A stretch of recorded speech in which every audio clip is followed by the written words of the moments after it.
នៅពេលជនរងគ្រោះមានរបួសហើយហូរឈាមខ្លាំងតើអាចជួយខាត់ឈាមដោយម្ដេច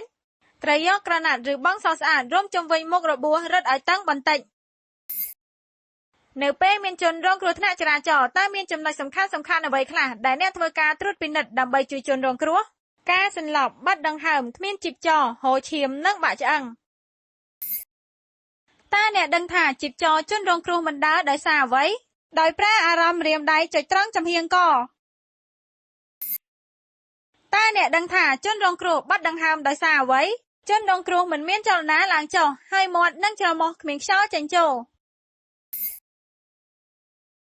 តើអ្នកអាចដឹងថាជនរងគ្រោះបាក់ដៃឬបាក់ជើងយ៉ាងដូចម្ដេចដឹងដោយសារជនរងគ្រោះឈឺចាប់ខ្លាំងនៅត្រង់ដៃឬជើងនៅពេលចង់កម្រើកលើកដៃឬជើង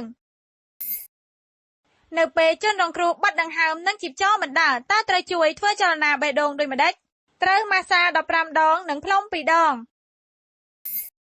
បើជនរងគ្រោះសន្លប់អ្នកបានទះស្មាហើយនៅតែមិនដឹងខ្លួនតើអ្នកត្រូវជួយជនរងគ្រោះដូចម្ដេច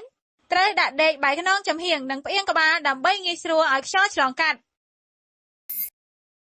បើជនរងគ្រោះបាត់ដង្ហើមតើអ្នកអាចជួយជនរងគ្រោះនោះយ៉ាងដូចម្ដេចត្រូវធ្វើចលនាបេះដូងដោយផ្លុំខ្យល់ចូលតាមមាត់ជនរងគ្រោះនិងយកដៃទាំងពីរសង្កត់ទ្រូង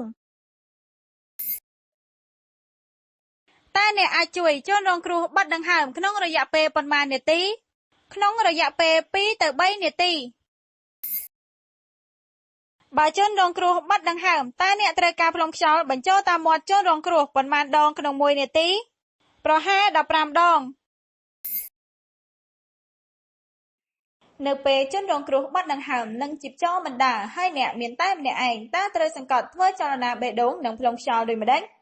ត្រូវសង្កត់15ដងនិងផ្លុំ2ដងតើអាចប៉ះពាល់អ្នករងគ្រោះថ្នាក់ចរាចរណ៍បានឬទេបានដោយជួយតាមវិធីសង្គ្រោះបន្ទាន់បើដឹងថាជនរងគ្រោះបាក់ដៃតើអ្នកត្រូវធ្វើយ៉ាងដូចម្ដេចត្រូវទុកដៃបាក់ឲ្យស្ងៀមរួចប្រើបន្ទះដៃឬឈើអបដៃរួចចងក្រណាត់ឬក្រមាពាក់នឹងកដើម្បីជួយទ្រដៃតើរយៈពេលបាត់ដង្ហើមប៉ុន្មាននាទីដែលធ្វើឲ្យជនរងគ្រោះស្លាប់ចាប់ពី5នាទីឡើងទៅបើជនរងគ្រោះបាត់ដង្ហើមនិងជីពចរមិនដើរតើអ្នកអាចជួយជនរងគ្រោះនោះដូចម្ដេចត្រូវផ្លុំខ្យល់ចូលតាមមាត់ជនរងគ្រោះនិងយកដៃទាំងពីរសង្កត់ទ្រូង